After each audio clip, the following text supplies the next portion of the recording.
إنا أرسلنا نوحا إلى قومه أن أنذر قومك من قبل أن يأتيهم عذاب أليم قال يا قوم إني لكم نذير مبين أن اعبدوا الله واتقوه وأطيعون سبحان الله পড়েন সুবহান আল্লাহ বলতে কি কষ্ট হয় মাহফিলে আসলে দেখবেন অনেকেই জবান খুলতে চায় না কথা বলতে চায় না আবার এই মানুষগুলো যখন নির্বাচন আসে তখন 200 টাকা আর এক কাপ চায়ের লোভে সারাটা দিন মিথ্যাবাদী নেতার পেছনে দৌড়ায় দৌড়ায় স্লোগান দিয়ে গলা ভাঙ্গা ফেলে আসে না নাই ওই মানুষগুলাই যখন মাহফিলে আসে এমন ভাবে মাফলার দিয়া কানার মুখটারে বাঁধে যেন কিয়ামত হইয়া যাক আমার মুখও খোলা না লাগে ওয়াজও শোনা না লাগে আমার ভাইরা এই জন্য এই যে আপনি কথা বলতে পারছেন এই যে আপনার জবান থেকে আওয়াজ আসছে এই জবানটা দিয়েছে আপনার দলের নেতা নাকি আল্লাহ তাহলে যে আল্লাহ জবান দিয়েছেন এই জবানটা ওই আল্লাহর পথে ব্যয় করার দরকার আছে না নাই আপনার প্রতিটি স্টেপ প্রতিটি সেকেন্ড প্রতিটি মুহূর্ত কাউন্ট হচ্ছে আল্লাহ তাআলা দেখছে আজকের মাহফিলে কে কতবার জবান খরচ করছেন আল্লাহর জন্য কিয়ামতের ময়দানে হয়তো এই জবান খরচ করাটা আপনার নাজাতের ওয়াসিলা হয়ে যেতে পারে সুবহানাল্লাহ এজন্য কি চুপ করে বসে থাকবেন না কথা বলবেন সূরাত নূহ এই সূরা থেকে 3টি আয়াতে কারিমা আমি আপনাদের সামনে তেলাওয়াত করেছি এখান থেকে আসুন আমরা আল্লাহর উপর ভরসা করে কিছু কথা বলি আপনাদের জন্য যে কথাগুলো প্রয়োজন উপযোগী সময় উপযোগী তেমন কিছু কথা সাবলীল এবং সুন্দরভাবে আল্লাহ তাআলা যেন আমার জবান থেকে বের করে এবং যে কথাগুলো হবে সেই কথাগুলোর আলোকে যেন আমরা জীবন গড়তে পারি আল্লাহ তৌফিক দান করুক আমরা বলি আমিন সূরাত নূহ জোরে কোন সূরা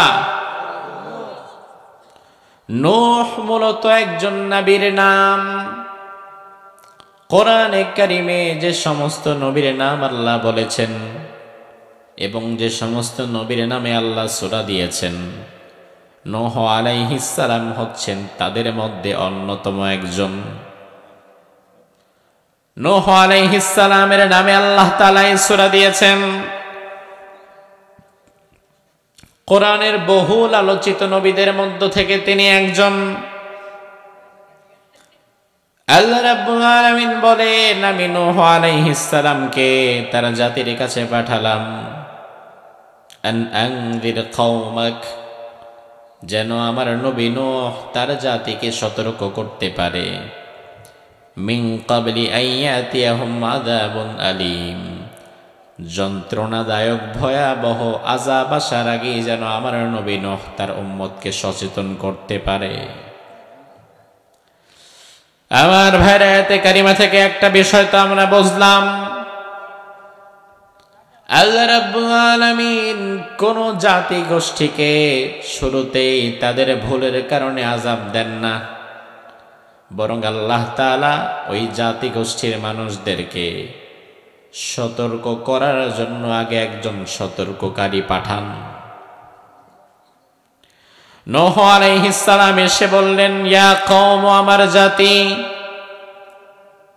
ইন্নী লাকুম নাযীরুম মুবিন নিশ্চয়ই আমি তোমাদের জন্য সুস্পষ্ট একজন সতর্ককারী আনি আবুদুল্লাহ আমার প্রথম উপদেশ হচ্ছে তোমরা আল্লাহর গোলামি করো তার মানে নূহ আলাইহিস সালাম তার জাতির লোকদেরকে প্রথম উপদেশ যেটা দিয়েছিল সেই উপদেশটা হচ্ছে আল্লাহর গোলামি করতে হবে ব্রাহ্মণবাড়িয়ার মানুষ জবাব দেন, গোলামি করতে হবে কার? নাকি নেতার, দলের? এখন আমাদের দেশে বহু মানুষ রয়েছে এমন, নামে মুসলমান, নাম রাখছে আব্দুল্লাহ। কি নাম? আব্দুল্লাহ মানে কার বান্দা? কার গোলাম? এখন বাংলাদেশে এমন কিছু মানুষ রয়েছে যে নামে নামে আল্লাহর গোলাম, আর কার্যত কর্মত সে তার দলের গোলাম হয়ে গেছে। নাই নাই? আল্লাহর গোলাম শুধু মুখে, কর্ম তো আর আল্লাহর গোলাম নয়। নূহ আলাইহিস সালাম বললেন, ওয়াত্তাকু, আল্লাহকে ভয় করবা, ওয়াতিউন, আর আমার আনুগত্য করবা। কারণ আল্লাহ তাআলা যেই যুগে যেই উম্মতের জন্য যেই নবী পাঠান, ওই উম্মত ওই নবীকে অনুসরণ করা তাদের জন্য ফরজ। আমার ভাইরা লক্ষ্য করে শুনবেন, নূহ আলাইহিস সালাম হচ্ছেন উলুল আজমি মিনার রাসূল, দৃঢ় প্রত্যয়ী নবীদের মধ্যে তিনি একজন। আমরা কিন্তু সবাই জানি দুনিয়ার প্রথম মানুষ যিনি ছিলেন তিনার নাম হচ্ছে আদম। জোরে কোন, তিনার নাম কি? তিনি কি শুধু মানুষই ছিলেন নাকি সাথে নবীও ছিলেন? হ্যাঁ, নবীও ছিলেন। তবে আদম আলাইহিস সালাম তিনি শুধু নবী ছিলেন, রাসূল ছিলেন না। নবুয়ত এবং রিসালাত দুটো দুই বিষয়। দুনিয়ার সব রাসূলই নবী, তবে সব নবী রাসূল নয়। আদম আলাইহিস সালাম ছিলেন দুনিয়ার প্রথম মানুষ এবং প্রথম নবী।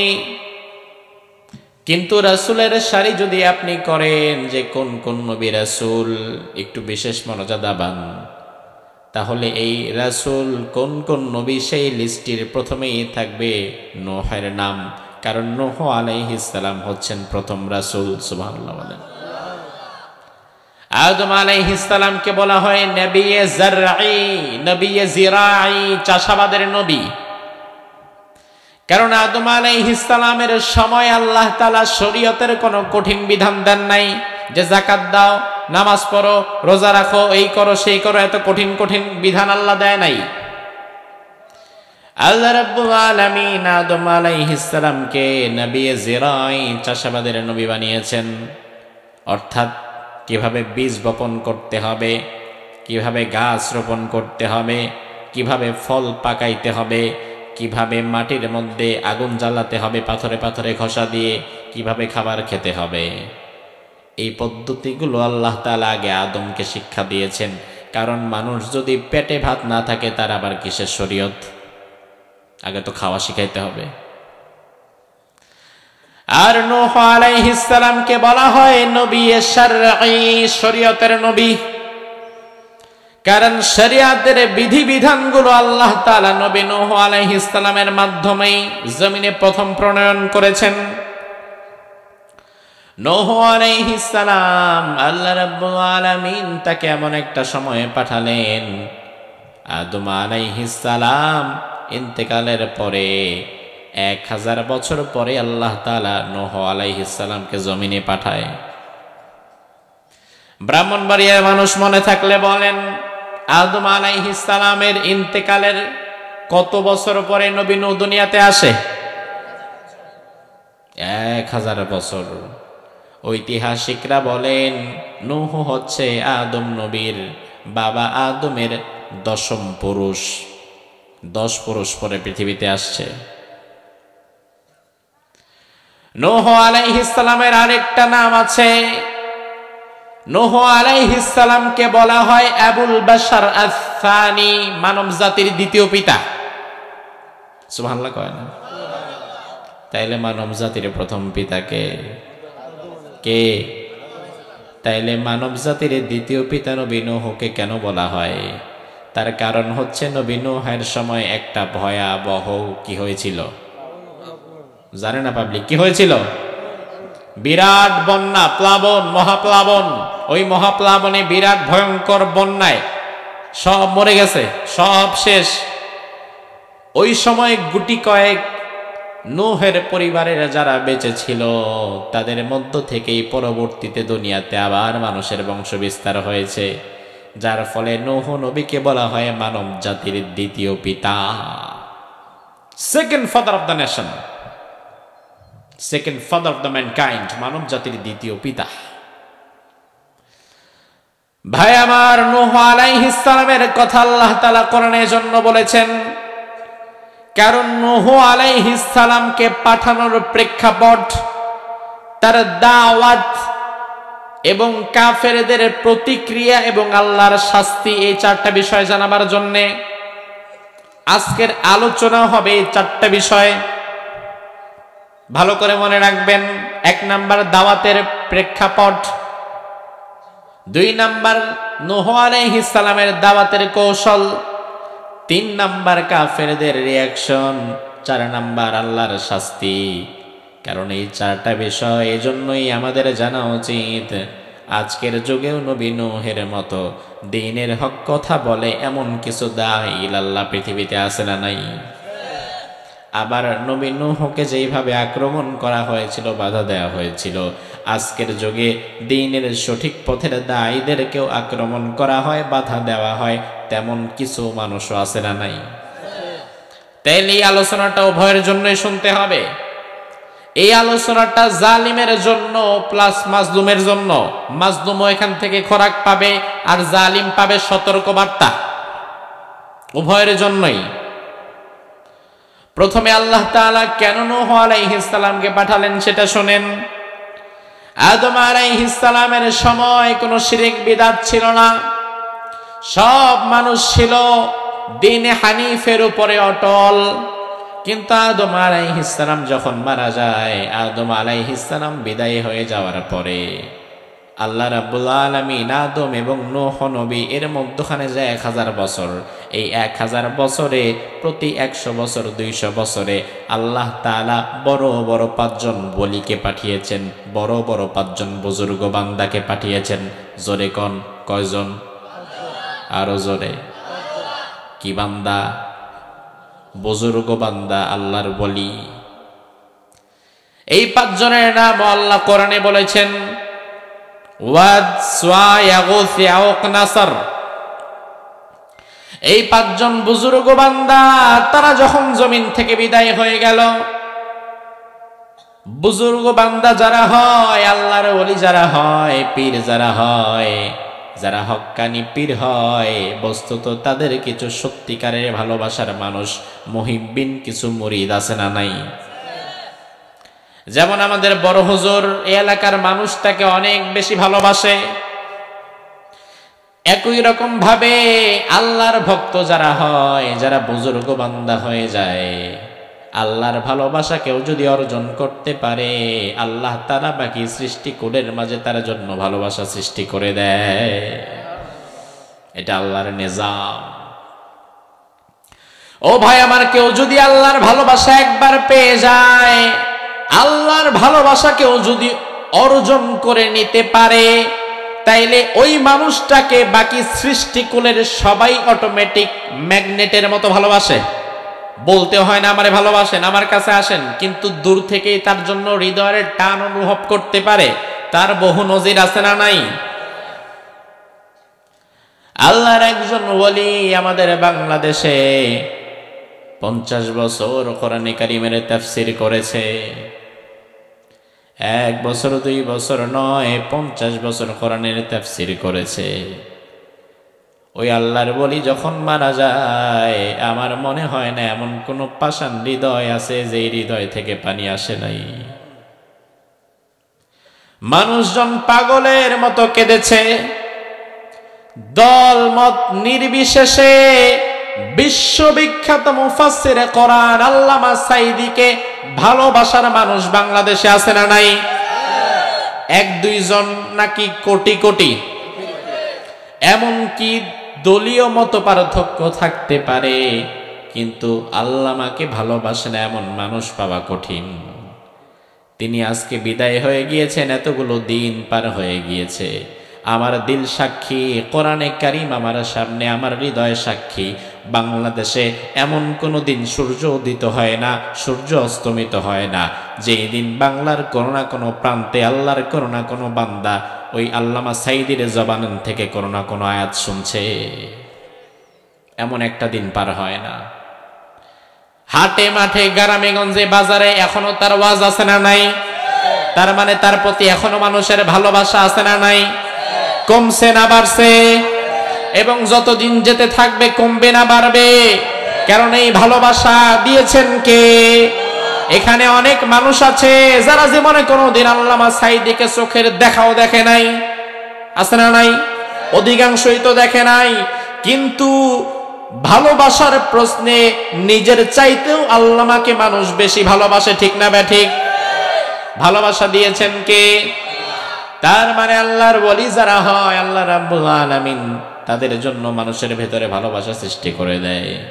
এই 5 জন আল্লাহর ওলি তারা যখন জমিন থেকে বিদায় হয়ে গেল, তাদের ভালোবাসার মানুষ, তাদের ভক্তবৃন্দ কান্নাকাটি শুরু করলো, আবেগ আপ্লুত হয়ে গেল, শোকার্ত হয়ে গেল। ঠিক এমন সময় শয়তান তাদের সামনে আসলো। শয়তান তাদের সামনে যখন এসেছে, শয়তান তাদের সামনে নিজে একজন বড় হুজুরের বেশ ধরে এসেছে। এসে বলল, কি ব্যাপারে তোমরা কান্নাকাটি করছো কেন? তারা বলল, আমাদের বড় বড় 5 জন আল্লাহর ওলি বিদায় হয়ে গেছে।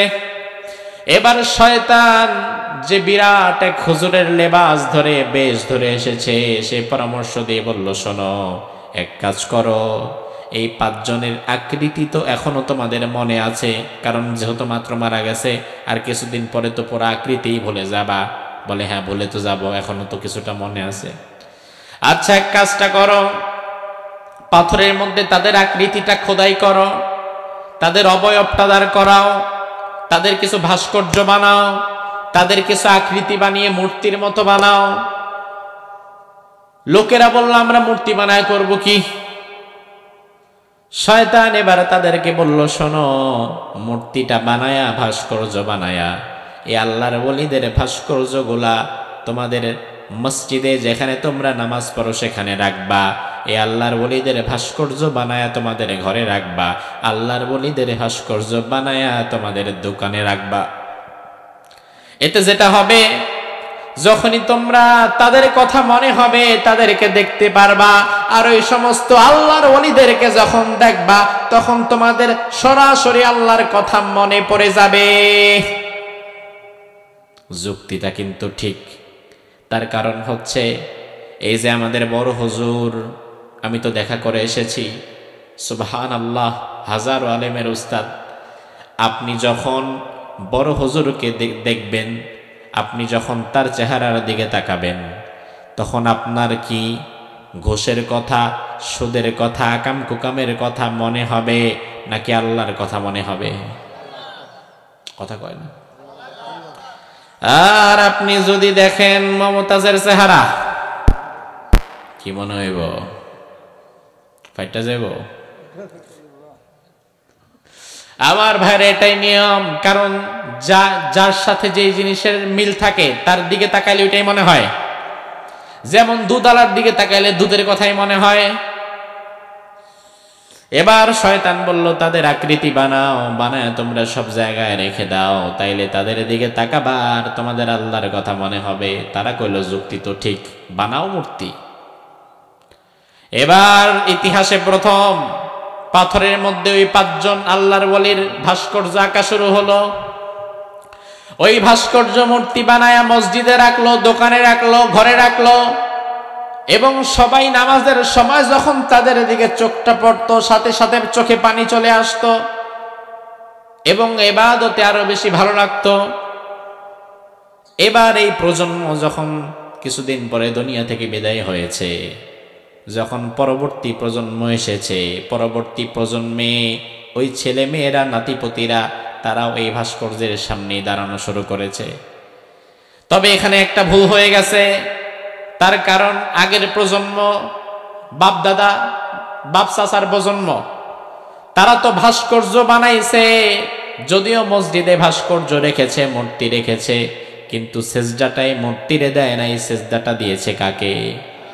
আর তাদের ভাস্কর্য মূর্তিটা সামনে রেখেছে যেন তাদের দিকে তাকালে আল্লাহর কথা মনে হয়ে যায়। কিন্তু পরবর্তী প্রজন্ম যারা এসেছে তারা তো আর মধ্যখানের এই বিষয়টা জানেই না। তারা মনে করেছে আমার বাপ দাদারা মনে হয় এই মূর্তি ভাস্কর্যের পায়ে সেজদা দিছে, আমরাও নিয়ত করি এই মূর্তির ইবাদতি এখন থেকে আমরা করব। আমার ভাইরা বুঝছেন কিছু? এখান থেকে ইতিহাসে প্রথম মূর্তি পূজা শুরু হয়। হ্যাঁ, এটা একটা নতুন বিষয় আজকে আপনি জানলেন। এতদিন আপনি দেখেছেন আপনার সমাজে যারা বিধর্মী আছে, যারা মূর্তি পূজা করে, এই মূর্তি পূজাটা কোত্থেকে শুরু হয়েছে এটা আপনি জানেন না। কিন্তু আজকে কোরআনের মাধ্যমে এটা আপনি জানতে পারলেন। এই মূর্তি পূজার সূচনাটা করে দিয়েছে প্রথম শয়তান, তাও আবার ভালোটা বোঝায়া। প্রথম প্রজন্মটারে ভালোটা বোঝায়া গেছে, পরবর্তী প্রজন্ম আইসা বিপথে চলে গেছে। এখান থেকে একটা বিষয় ভালো করে বুঝবেন, কোন মানুষকে নিয়ে বাড়াবাড়ি করা ঠিক নয়। কারণ বাড়াবাড়ি যেখানে করা হয়, অতিমাত্রার বাড়াবাড়ির কারণে সমাজে শিরিক এবং বিদআতের প্রচলন তৈরি হয়। শাহজালাল রাহিমাহুল্লাহ, শাহজালাল ইয়ামেনি, ইয়ামান থেকে বাংলাদেশে এসেছেন। শাহজালালের প্রতি আমাদের সবার ভালোবাসা আছে না নাই? সিলেটে গিয়েছেন কখনো? কথা কয় না। সিলেটে যারা গিয়েছেন শাহজালালের মাজার জিয়ারত করেছেন না? আলহামদুলিল্লাহ, আমিও করেছি। আমার ভাইরা, শাহজালাল রাহিমাহুল্লাহ তিনি কিন্তু হকের পথের পথিক ছিলেন। এবং শাহজালাল কিন্তু বাংলাদেশে আসছে খানকা দিয়া, পীর সাহেব হইয়া, হাদিয়া তোহফা খায়া পেট মোটা করার জন্য না। বরং শাহজালাল বাংলাদেশে এসেছিল, এক হাতে ছিল কোরআন, আরেক হাতে ছিল তলোয়ার। এই তলোয়ার এবং কোরআন নিয়ে শাহজালাল বাংলাদেশে এসেই ছিল জালিম গৌর গোবিন্দের বিরুদ্ধে যুদ্ধ করার জন্যে। এখনো যদি আপনি সিলেটে যান, সেখানে শাহজালালের তলোয়ার এটা আছে, দেখতে পারেন। আমাদের সমাজে এখন শাহজালালের মুরিদ বের হয়ে গেছে। শাহজালালে অনেক ভালোবাসে, শুধু জিলাপি খায়, সিন্নি খায় আর বিরিয়ানি খায়। কিন্তু শাহজালালকে যদি কেউ ভালোবাসে, তাইলে তার আদর্শ অনুসরণ করা লাগবে। তুমি যদি শাহজালালকে ভালোবেসে থাকো, শুধু বছরে একদিন ওরস করে, মাজার করে, শিরনি আর জিলাপি খাওয়ার মাধ্যমে ভালোবাসা প্রমাণ দেওয়া যায় না। তুমি যদি সত্যি শাহজালাল রাহিমাহুল্লাহকে ভালোবেসে থাকো, তাহলে তার মতো জালিমের বিরুদ্ধে তুমিও প্রতিবাদ করা শুরু করে দাও। কিন্তু না, জালিমের বিরুদ্ধে আর প্রতিবাদ কেউ করে না। বরং এখন শাহজালাল রাহিমাহুল্লাহর মাজারকে কেন্দ্র করে বহু শিরিক বিদআতের প্রচলন সিলেটে আছে না নাই? এক ছাগল, আমার চোখের সামনে এক ছাগল বিক্রি হয়েছে 6 বার। আরো 10 বছর আগের কথা বলতেছে। আমি গেলাম, তখন ওয়াজ মাহফিল করি না, 10 বছর আগে তো, ছাত্র জামানার শেষ সময়টাতে। দেখলাম ঢাকা থেকে এক বড় লোক গেছে শাহজালালের কাছে সন্তান চাইতে। সন্তান দেওয়ার মালিককে? শাহজালাল। গিয়ে সন্তান চাইবে এবং মান্যত করেছে, আমার যদি সন্তান হয় আমি এটা দিব। আগে অগ্রিম একটা ছাগল দিয়ে গেলাম অ্যাডভান্স, বাকিটা কাজের পরে। এবার ছাগল কোত্থেকে কিনবে? ছাগলের হাট কই? এত কিছু জানে নাকি বেটা? বেটা তো গেছে শহর থেকে। খাদেমরে গিয়ে বলছে একটা ছাগল দিব বাবার মাজারে, দাম কত হবে? ছাগল কয় আমার কাছেই তো আছে, কিনবেন? জি। কত? খাদেম বলে 15,000। ওই লোকটা কয় ভাই একটু কম হবে না? কয় ধর্মিয়া, এই বরকতপূর্ণ জায়গায় এসে আপনি দামাদামি করেন, ইমান আসেনি? ওই লোক তো গেছে ভয় পাই, আল্লাহ রে ইমান নিয়ে টান দিলাম নাকি? আস্তাগফিরুল্লাহ। না না, কি বললাম ভাই, আপনি যা চান তাই। ছাত্র জামানা দেখলাম এই ছাগলটা ওই লোকটার হাতে ধরায়া দিল। লোকটা 15,000 টাকা গুনে গুনে দিয়ে দিল। এবার ওই লোকটা যে ছাগল মাজারে দিবে টাকারে ওই লোক তো কিছু জানেই না। এবার খাদেম কয়, দেন ছাগলটা ওই পাশে আমাদের রান্নাঘর দিয়ে আসি, ওই পাশে কাইটা কুইটার পরে সাইজ করে বিলায় দিবে, দুপুরে সিন্নির সাথে খাওয়া দিবে। লোক কয় আলহামদুলিল্লাহ, ছাগল দিছে। এরপরে খাদেম কয় আরো 500 দেন। কয় আর 500 কেন? কয় যে যারা ছাগলটা বানাইবো তাদের একটা খরচ আছে না। মানে কত দিক দিয়ে কাটে আপনি চিন্তাও করতে পারবেন না। আরো 500 দিস, কত হইল? ঘুমাই গেছে। 15,000 কত? ও ভাই আমার, কিছুক্ষণ পরে দেখলাম ছাগল এটা নিয়ে ওই ঘরের মধ্যে বাঁধা রাখছে। আবার যখন আরেক গ্রুপ আসছে, এই লোকগুলা খুঁজতেই থাকে এবং দূর থেকে ফলো করে যে কে মাত্র বের হয়েছে, মাজার থেকে মাত্র কে বের হয়েছে, নিশ্চয়ই সে কোনো মান্যত করে বের হয়েছে। হয়তো মাছরে খাওয়াইবো, নয়তো কবিতরে খাওয়াইবো, নয়তো একটা ছাগল দিব। যাই দিক না কেন আমাদের কাছে বাজেট আছে, বাজেট দিবে আর আমরা ওইভাবে প্রোডাক্ট দিব। আরেক গ্রুপ যখন আসছে, যখন দেখছে তাদের চাইতে আরেকটু কম সামর্থ্যবান মনে হয় পোশাক আশাকে, স্যার কিছু দিবেন মাজারে? হ্যাঁ ভাবছিলাম দিব একটা ছাগল, দাম কত? কয় একটা আছে 10,000। ওই একই ছাগল যেটা একটু আগে বেচছে 15,000।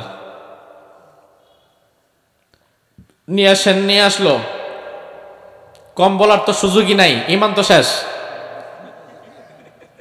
কম বলার তো সুযোগই নাই। 10,000 গনে গনে দিয়ে এলো। তারপরে ওই লোকের কাছ থেকে আর এক্সট্রা 500 টাকা নিল না, কারণ বুঝছে 10,000 দিতেই বেদার জান বেড়ে গেছে। আমি দেখলাম অবাক করা বিষয়, ছাগল একখান, কিন্তু এই ছাগল বেচছে 6 বার। সারাদিনে কয়বার? এমন কিছু অবাক করা বিষয় আপনি দেখবেন। ছাত্র জামানায় তো দুষ্ট ছিলাম, সময়ও ছিল অনেক বেশি, যার ফলে ঘুরে ঘুরে ঘুরে ঘুরে সব দেখতাম যে আসলে করে কি।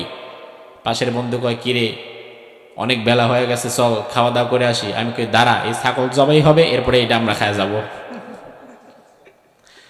কিন্তু সুবহানাল্লাহ, বিকাল হয়ে গেছে, মাগার ছাগল জবাই হয় না, কারণ ছাগল আবার পরের দিন আরেক পার্টির কাছেও বিক্রি হবে। অবাক করা বিষয়। আহা, এই যে শাহজালাল রাহিমাহুল্লাহর মাজারকে কেন্দ্র করে এখন বাংলাদেশে যা চলছে, শাহজালাল রাহিমাহুল্লাহ কি এগুলার পক্ষে ছিলেন না বিপক্ষে ছিলেন? বরং আমার বিশ্বাস, শাহজালালের নাম ভাঙ্গায় আজকে যারা শাহজালালের নাম ভাঙ্গায় খাচ্ছে, তারা একটাও শাহজালালের আদর্শবান না। নয়তো তারা যদি শাহজালালের আদর্শবান হতো, তবে অবশ্যই তারা অন্যায়ের প্রতিবাদেও শামিল থাকতে পারত। শুধু নাম দিয়ে খায়, কাজের বেলায় নাই। নূহ আলাইহিস সালামের জামানার ওই 5 জন, তারা মারা যাওয়ার পরে শয়তান ধীরে ধীরে ধীরে ধীরে এই জাতিকে মূর্তি পূজার মধ্যে ধাবিত করে দিল। এবার আল্লাহ তাআলা নবী নূহ আলাইহিস সালামকে পাঠালেন। নূহ আলাইহিস সালাম এলেন। সাউন্ড কমে গেছে নাকি তোমার আবার? নূহ আলাইহিস সালাম এসে তার কওমকে নূহ আলাইহিস সালাম এগুলো থেকে ফিরে আসতে বললেন। এই সমস্ত অন্যায় কাজ থেকে নূহ আলাইহিস সালাম তাদেরকে ফিরে আসার জন্য দাওয়াত দিলেন। কেমন দাওয়াত দিলেন আল্লাহ তাআলা সেটাও কোরআনুল কারীমের মধ্যে তুলে দিয়েছেন। নূহ আলাইহিস সালাম বলেন, আয় আল্লাহ, আমি তাদেরকে এত দাওয়াত দিয়েছি, দিনে দাওয়াত দিয়েছি, রাতে দাওয়াত দিয়েছি। ওঠাউঠি করেন কেন? প্রস্রাব করতে গেছে না ঠান্ডা লাগছে? ঠান্ডাও তো অনেক, কষ্ট হচ্ছে আপনাদের। আর কিছুক্ষণ বসতে পারবেন না? একটু জোরে বলেন তো আল্লাহু আকবার। নূহ আলাইহিস সালাম দাওয়াত দিলেন। দাওয়াত দিতে দিতে অবশেষে আল্লাহ রাব্বুল আলামিনকে বললেন, আয় আল্লাহ, দাউতু কওমি লাইলা ওয়া নাহারা, আমি আমার কওমের দিনেও দাওয়াত দিলাম, রাতেও দাওয়াত দিলাম। আরে কাজে নূহ আলাইহিস সালাম বললেন, আমি আমার কওমকে প্রকাশ্যে দাওয়াত দিলাম, সুম্মা ইন্নী আ'লানতু লাহুম ওয়া আসরারতু লাহুম ইসরারা, প্রকাশ্যে দিলাম, দিনে দিলাম, রাতে দিলাম, একাকে দিলাম, ঘরে ঘরে গিয়ে দিলাম। সমাবেশ করে দিলাম, আবার একা একা পার্সোনালি দিলাম। দাওয়াতের এমন কোনো কৌশল বাকি নাই যেই কৌশলে আমি নবী নূহ দাওয়াত দেয়া বাদ রেখেছি। নূহ আলাইহিস সালাম একের পর এক তাদেরকে বোঝাতে লাগলেন, দাওয়াত দিতে লাগলেন, আল্লাহর দ্বীনের পথে ফিরে আসার জন্য বোঝাতে লাগলেন। ওই কওমের লোকেরা নবী নূহের দাওয়াতকে গ্রহণ করলো না, গ্রহণ না করে ক্ষান্ত হলো না, বরং কওমের লোকেরা এবার নবী নূহ আলাইহিস সালামের উপরে অত্যাচার শুরু করলো। কিভাবে অত্যাচার শুরু করলো আল্লাহ সেটাও কোরআনে বললেন। নূহ আলাইহিস সালামকে এবার তার কওমের লোকেরা বলল, ক্বালু লাইন লাম তানতাহি ইয়া নূহ লাতাকুনান্না মিনাল মারজুমিন। ও নূহ, তুমি যদি তোমার দাওয়াত থেকে সরে না যাও, তুমি যদি তোমার এই হকের দাওয়াত বন্ধ না করে দাও, তাহলে আমরা পাথর নিক্ষেপ করে করে তোমারে মেরে ফেলবো। নাউজুবিল্লাহ বলেন। কি নিক্ষেপ করবে? কি নিক্ষেপ করবে? পাথর। বর্তমানে যারা নূহ আলাইহিস সালামের মতো দ্বীনের দাওয়াত দেয়, তাদের দিকেও পাথরের আক্রমণ আছে না নাই? না, তবে পাথরের আক্রমণ না, আক্রমণ ঠিকই আছে, কিন্তু পাথরের আক্রমণ না, কারণ পাথর তো ছিল হাজার হাজার বছর আগের অস্ত্র। বর্তমানে পাথরের আপডেট ভার্সন হচ্ছে গুলি। পাথর নিক্ষেপ করে যেমন মানুষকে আঘাত দেওয়া যেত, গুলি নিক্ষেপ করেও মানুষকে তেমন দুনিয়া থেকে বিদায় করে দেওয়া যায়। আর বর্তমানে নূহ আলাইহিস সালামের মতো যারা দ্বীনের দাওয়াত মানুষকে দেয়, তাদের বুকে গুলি করার জন্য সমাজে কিছু জালিম আছে না নাই? আছে। নূহ আলাইহিস সালামকে প্রচন্ড ভাবে তারা আঘাত করতে লাগলো। নূহ আলাইহিস সালাম আঘাত প্রাপ্ত হয়, একাকী উম্মতের জন্য কাঁদে, কেঁদে কেঁদে কেঁদে কেঁদে পরের দিন আবার উম্মতের বাড়িতে গিয়ে দাওয়াত দেয়। আগের দিন যেই লোকটা পাথর মেরেছে, যেই লোকটার পাথরের আঘাতে নবী নূহর কপাল ফেটে গিয়েছে, পরের দিন নবী নূহ ওই ফাটা কপাল নিয়ে আবারও তার বাড়িতে যাচ্ছে দাওয়াত দিতে। সুবহানাল্লাহ। নূহ আলাইহিস সালাম তার দাওয়াত বন্ধ করছে না, সে তার দ্বীনের দাওয়াত দিয়েই যাচ্ছে। এভাবে দ্বীনের দাওয়াত দিতে দিতে নূহ আলাইহিস সালামের বিষয়ে আল্লাহ বললেন, ফালাবিথা ফীহিম আলফ সানাতিন ইল্লা 50 আমা। নূহ আলাইহিস সালাম 1 বছর 2 বছর না, নূহ আলাইহিস সালাম 950 বছর পর্যন্ত দাওয়াত দিয়েছেন। সুবহানাল্লাহ কয় না? কত বছর? আমার ভাইরা চিন্তা করতে পারেন, একজন নবী 950 বছর পর্যন্ত দাওয়াত দেয়, ধৈর্য হারা হয়ে যায় না, ধৈর্যহীন হয়ে পড়ে না, এবং 950 বছরের দাওয়াতের মধ্য দিয়ে নবী নূহ আলাইহিস সালামের কাছে উম্মত হয় মাত্র 80 জন। চিন্তা করেন, প্রতি 100 বছরে 10 জন হয় না। 950 বছর দাওয়াত দিয়েছে, কাউকেই তিনি পেলেন না। কিন্তু এখান থেকে আমাদের কিন্তু একটা শিক্ষার বিষয় আছে। এখন আমরা যারা কোরআন সুন্নাহর কথা বলি, আমরা যারা বাংলাদেশে জমিনে আল্লাহর দ্বীন প্রতিষ্ঠার পক্ষে কথা বলি, আমাদের কেউ ভেঙে পড়লে চলবে না, কারণ মানুষকে দ্বীনের পথে ডাকার দায়িত্ব আমার, মানুষকে দ্বীনের পথে ডাকার দায়িত্ব মোল্লার, আর দ্বীনের পথে পরিচালিত করার দায়িত্ব আল্লাহর। ঠিক কি না? আমাদের দায়িত্ব না আপনাদেরকে হেদায়েত দেওয়া, বরং আমাদের দায়িত্ব আপনাদেরকে হেদায়েতের পথে ডাকা। ও দায়ীরা, যারা দায়ী আল্লাহ হবে, যারা আল্লাহর পথে মানুষকে ডাকবে, তাদেরকে মূলত হতে হবে মসজিদের মুয়াজ্জিনের মতো। যেমন আপনাদের মসজিদে মুয়াজ্জিন আছে না নাই? জোরে কোন। মুয়াজ্জিন আজান কি 4 ওয়াক্ত দেয় না 5 ওয়াক্ত? কিন্তু যখন অতিরিক্ত শীত পড়ে তখন আর ফজরে আজান দেয় না? কি দেয়? হঠাৎ একদিন এশারের সময় মারাত্মক ঠাডা পড়া বৃষ্টি, ভয়ঙ্কর বৃষ্টি, কেউ ঘর থেকে বের হয় না, ওই দিন তো আজান বাদ নাকি আজান হবে? যদি মুসল্লি কেউ না আসে তাইলে কি আর আজান হবে? তাইলেও হবে।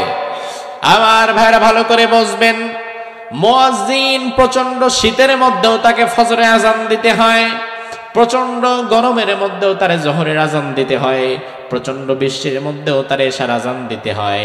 তার কারণ হচ্ছে মুয়াজ্জিনকে চিন্তা করলে চলবে না, আমি আজান দিয়েছি কিন্তু শীতের তীব্রতায় মুসল্লি কেন আসলো না, মুসল্লি আসুক আর না আসুক এটা দেখার দায়িত্ব না, বরং মুয়াজ্জিনের দায়িত্ব সময় মতো আজান দেওয়া। মুয়াজ্জিনকে আল্লাহ তাআলা ধরবে না, ও মুয়াজ্জিন তুমি কেন মুসল্লি আনতে পারলে না? তোমার আজানের পরে মসজিদে কেন 100 মুসল্লি হলো না? এই প্রশ্ন আল্লাহ তাআলা দুনিয়ার কোনো মুয়াজ্জিনকে করবে না। কিন্তু যদি কোনো মুয়াজ্জিন চিন্তা করে আমার মসজিদে আজানের পরে তো মানুষ বেশি হয় না, যার কারণে আগামীকাল ফজরের নামাজে আমি আজানই দিব না, তাইলে কিন্তু আল্লাহ ধরবে মুয়াজ্জিন দায়িত্ব পাওয়ার পরে আজান দিলি না কেন?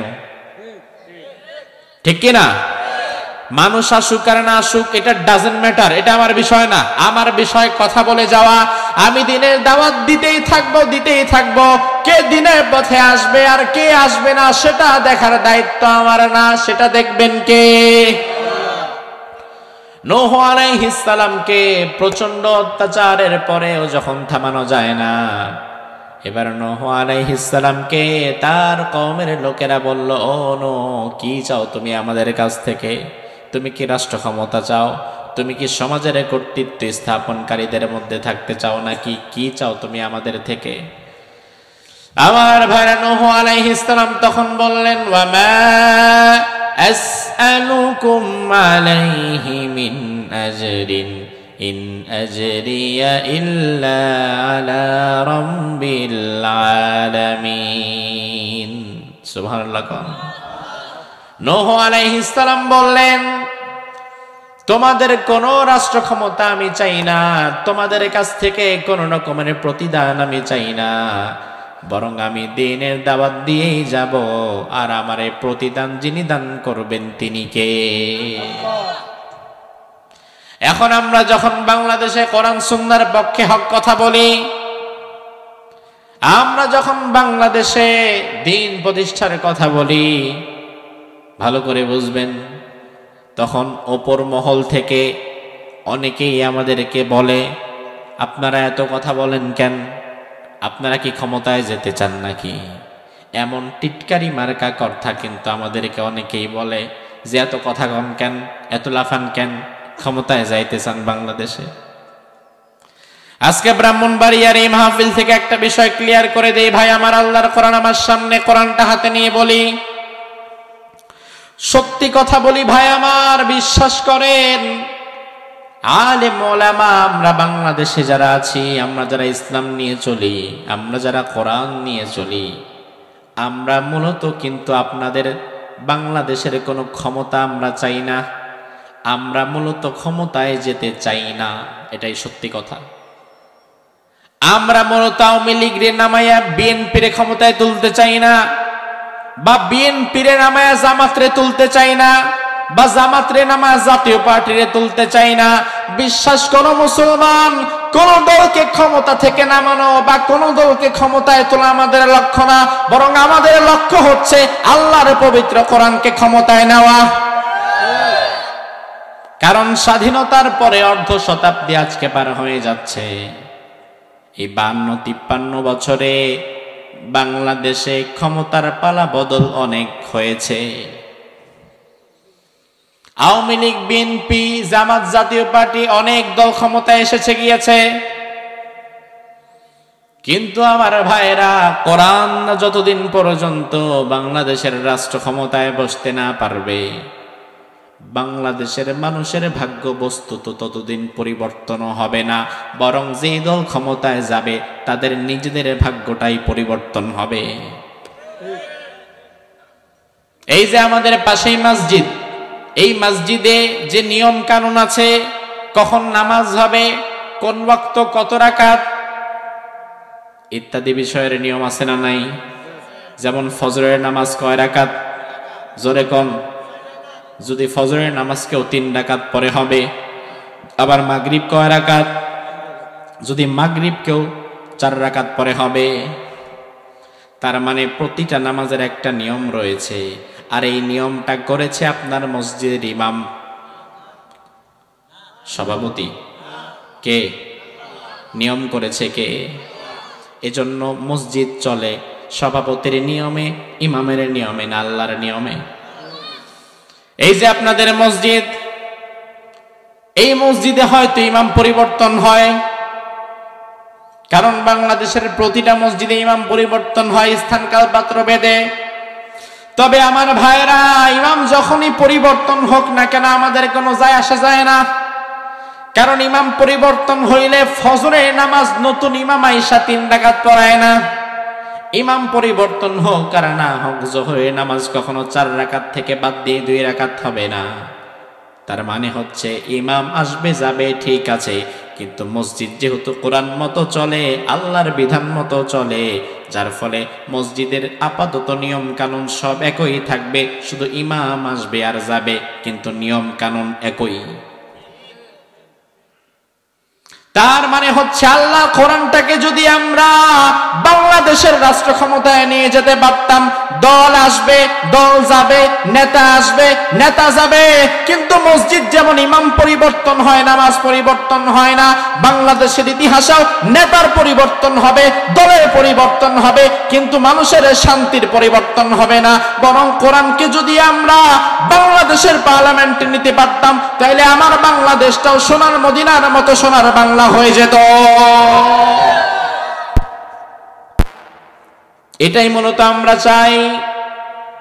নূহ আলাইহিস সালাম বললেন, তোমাদের কাছে আমি কিছুই চাই না, ইন আজরিয়া ইল্লা আলা রাব্বিল আলামিন, আমাকে যিনি প্রতিদান দান করবেন তিনি কে? এবার ওই ফাসিক জালিম গুলো নূহ আলাইহিস সালামের কথায় গণপাত করলো না, বরং তারা নূহ আলাইহিস সালামকে দেখে ভেগে ভেগে চলে যেত। নূহ আলাইহিস সালাম কোরআনুল কারীমের মধ্যে বললেন, ফালাম আজিদ মাই আহাদান ইল্লা ফিরারা, আয় আল্লাহ কাউরে পেলাম না, সবাই শুধু আমার দেখে ভেগে ভেগে চলে যায়। নূহ আলাইহিস সালাম এরপরে আল্লাহ রাব্বুল আলামিনের কাছে বদদুয়া করলেন, আয় আল্লাহ ক্বালু লা তাযারুন্না, নূহ আলাইহিস সালাম বদদুয়া করলেন, রব্বি লা তাযারু আলাল আরদি মিনাল কাফিরিন দাইয়ারা, আয় আল্লাহ এই কাফের যারা আমার দেশে বাস করেছে, আমি 950 বছর পর্যন্ত একটানা দাওয়াত দিলাম, তারা আমার দাওয়াত গ্রহণ করলো না, তুমি এই সমস্ত কাফেরদের আন্ডা বাচ্চা তাদের শিকড় সহ জমিন থেকে তুমি উপরে ফেলো, ধ্বংস করে ফেলো। ধ্বংস করার ক্ষমতা আল্লাহর আছে না নাই? আল্লাহ রাব্বুল আলামিন নবী নূহ আলাইহিস সালামের এই দোয়ার পরে বললেন, ও নূহ, তুমি যে তোমার সব উম্মতকে ধ্বংস করার কথা বলছো, এই যে দোয়াটা তুমি মাত্র করলা, তুমি আগে আমারে বলো এই দোয়াটা কি তোমার মুস্তাজাবুদ দাওয়া কিনা? তার কারণ হচ্ছে দুনিয়ার সব নবীদেরকে আল্লাহ তাআলা একটা স্পেসিফিক দোয়া দিয়েছেন, একটা স্পেশাল দোয়া আল্লাহ তাআলা সব নবীদেরকে দিয়েছেন। ওই দোয়াটা করতে দেরি আর কবুল হতে দেরি হয় না। ওই দোয়াটা যখন যেই নবী করবে সাথে সাথে আল্লাহ কবুল করে নেবে। আল্লাহর হাবিব সাল্লাল্লাহু আলাইহি ওয়াসাল্লামকে আল্লাহ এমন একটা দোয়া দিয়েছেন, বিশ্বনবী দোয়াটা বদরের ময়দানে কষ্ট পেয়েছেন, করেন নাই। উহুদে দাঁত ভেঙে গিয়েছে, লোহার আংটা ভেঙে চোখের নিচে ঢুকে গেছে, তাও করেন নাই। তায়েফে মার খেয়েছে, তবু এই বদদোয়াটা আল্লাহর হাবিব করে নাই।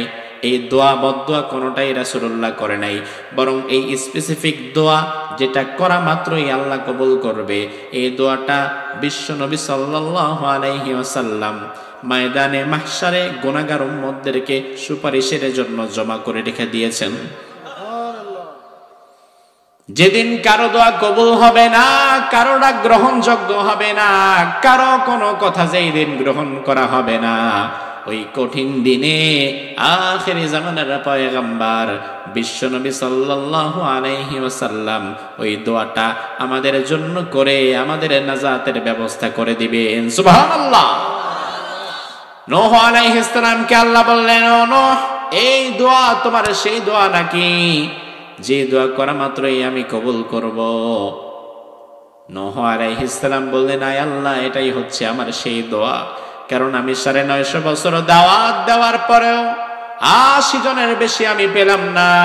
আয় আল্লাহ, এই উম্মতকে রাখার দরকার নাই, তাদের ধ্বংস করে দাও, নয়তো তাদের প্ররোচনায় পরে আরো মানুষ নষ্ট হয়ে যাবে। এবার আল্লাহ রাব্বুল আলামিন নূহ আলাইহিস সালামকে বললেন, ও নূহ, ওয়াসনাইল ফুলকা বিআয়ুনিনা। ও নূহ, তুমি আমার সামনে, আমার তত্ত্বাবধানে, আমার পরামর্শে তুমি একটা নৌকা বানাও। জোরে কোন, কি বানাও? কি? ধানের শীষ? কি বানাও? কে বললেন? একটা নৌকা বানাও, তুমি আমার সামনে একটা নৌকা বানিয়ে নাও। দুনিয়ার মানুষ তার আগ পর্যন্ত নৌকা কেমন হয়, কেমন দেখতে, কিভাবে চলে আর কোথায় চলে সেটা কল্পনাও করতে পারত না। এই নৌকা নূহ আলাইহিস সালামের মাধ্যমে আল্লাহ সুবহানাহু ওয়া তাআলা জমিনে পাঠায়। আল্লাহ রাব্বুল আলামিন নৌকা বানাতে বললেন, নূহ, এভাবে নৌকা বানাবা, নৌকার দৈর্ঘ্যটা এতটুকু করবা, প্রস্থটা এতটুকু করবা, এই কাঠ ব্যবহার করবা। এইভাবে নৌকা কিভাবে তৈরি হবে সম্পূর্ণ ডিরেকশন আল্লাহ তাআলা নিজে দিলেন। এভাবে বানাও।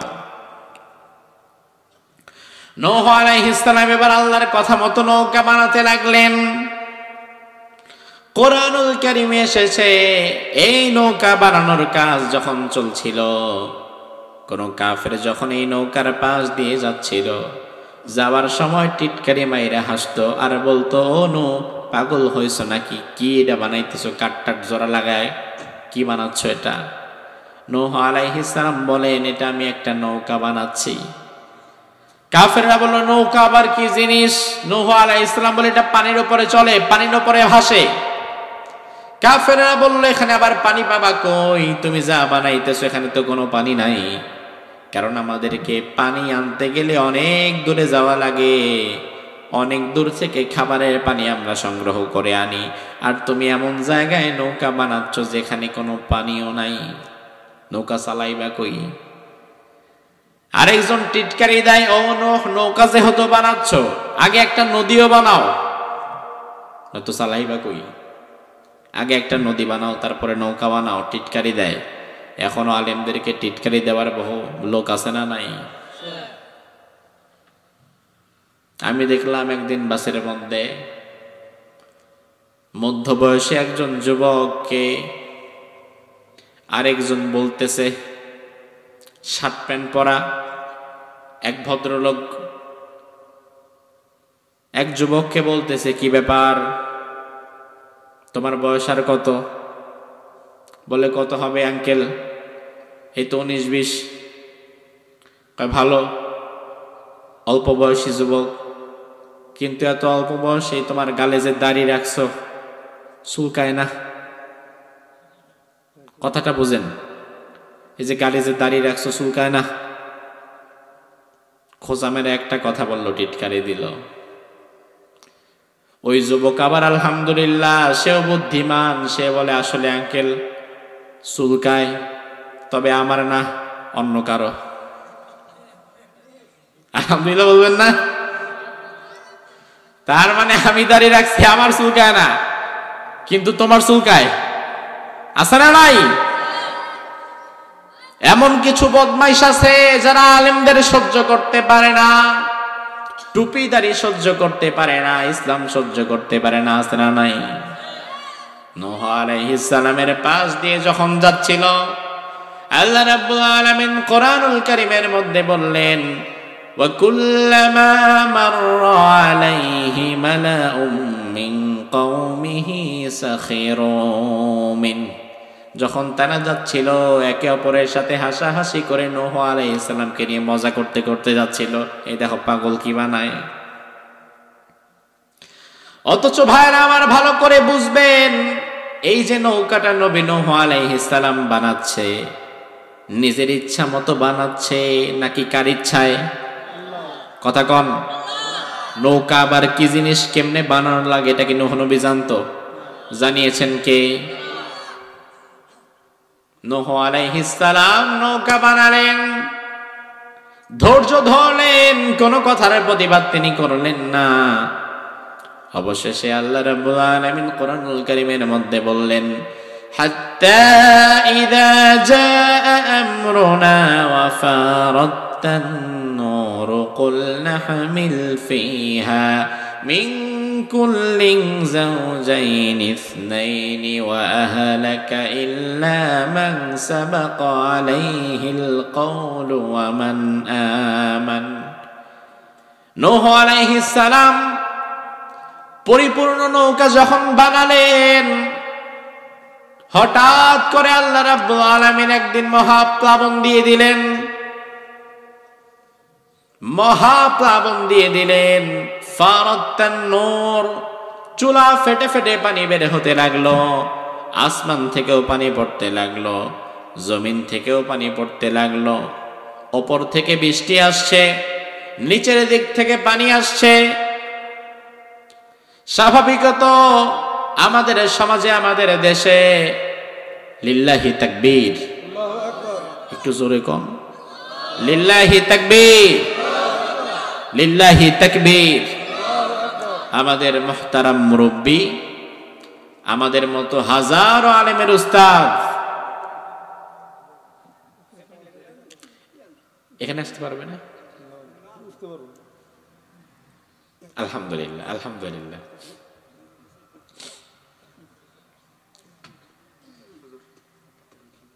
আলহামদুলিল্লাহ বলি, আলহামদুলিল্লাহ। আমাদের বারাকাহ, বরকতের একটা জায়গা তিনি আমাদের সামনে উপস্থিত হয়েছে। তিনি ইনশাআল্লাহ তাআলা আপনাদের নিয়ে দোয়া করবে, তার জবান থেকে দোয়া নিয়ে, বরকত নিয়ে তারপরে আমরা বিদায় হব ইনশাআল্লাহ। বিশৃঙ্খলা করবেন না। এখন যারা দাঁড়িয়ে আছেন তারা সবাই বসে পড়ুন। আমরা ইনশাআল্লাহ আর কয়েক মিনিটের মধ্যে আমি শেষ করছি, তারপরে ইনশাআল্লাহ আমাদের মুহতারাম মুরব্বী তিনি ইনশাআল্লাহ দোয়া করবেন। সেই দোয়ার নিয়ে, হুজুরের বরকতপূর্ণ দোয়া নিয়ে এরপরে আমরা বিদায় হব। কারণ এই ধরনের বটবৃক্ষ সব সময় পাওয়া যায় না। অথবা আজকে আপনারা এই মাহফিলে যারা বসে আছেন, আগামী বছর আবারও একটা মাহফিল হবে, আবার হুজুরকে পাবেন, আবারও তার জবান থেকে দোয়া নিতে পারবেন, তার কোনো গ্যারান্টি আছে? আজকের এই মাহফিল, আজকের এই মোনাজাত অনেকের জীবনের শেষ মাহফিল কিংবা শেষ মোনাজাত হয়ে যেতে পারে, ঠিক কিনা?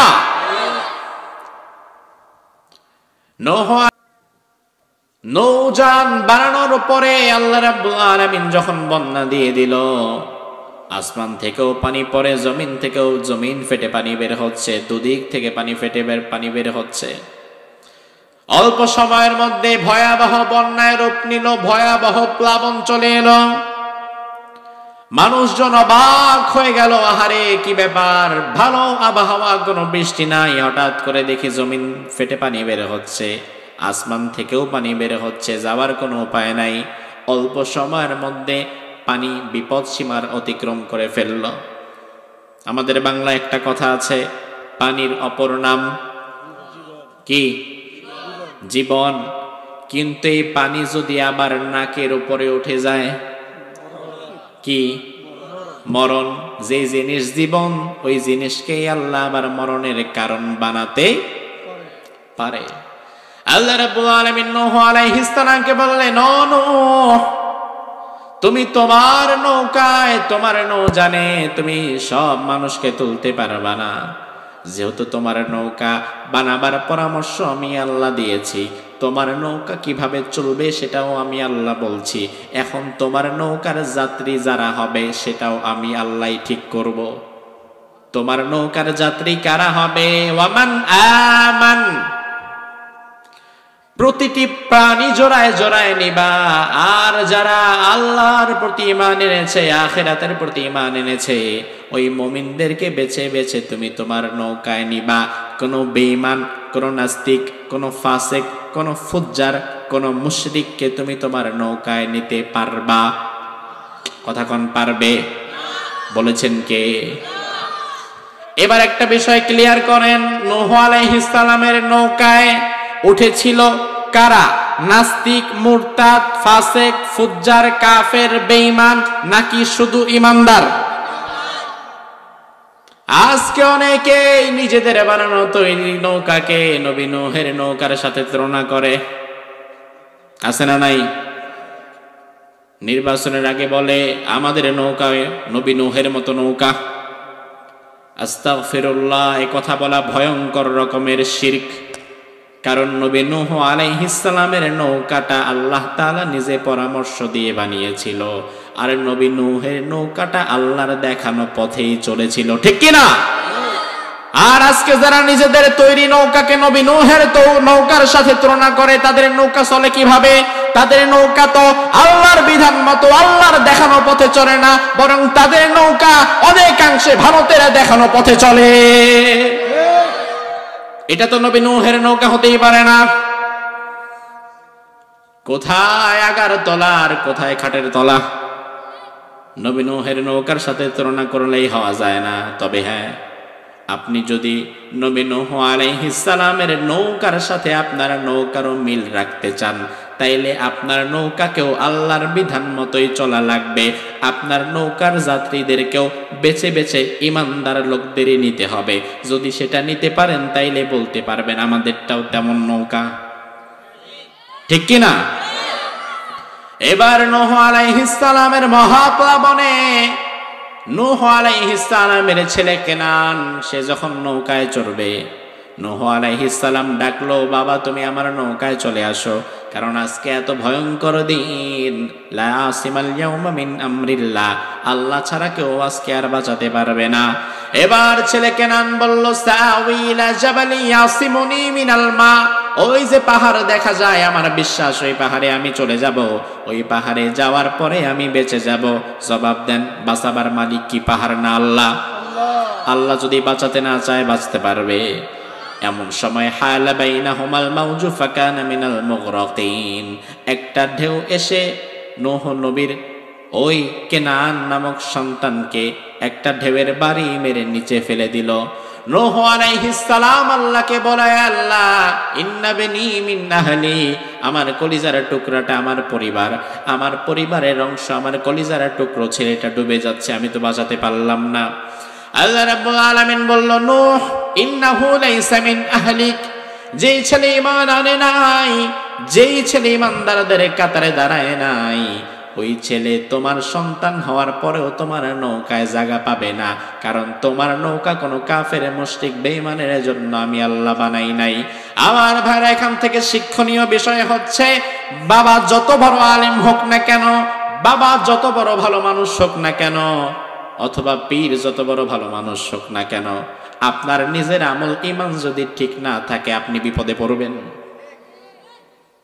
তার কারণ নবী মুহাম্মদুর রাসূলুল্লাহ তিনিও তো তার চাচাকে জাহান্নাম থেকে বাঁচাতে পারবেন না।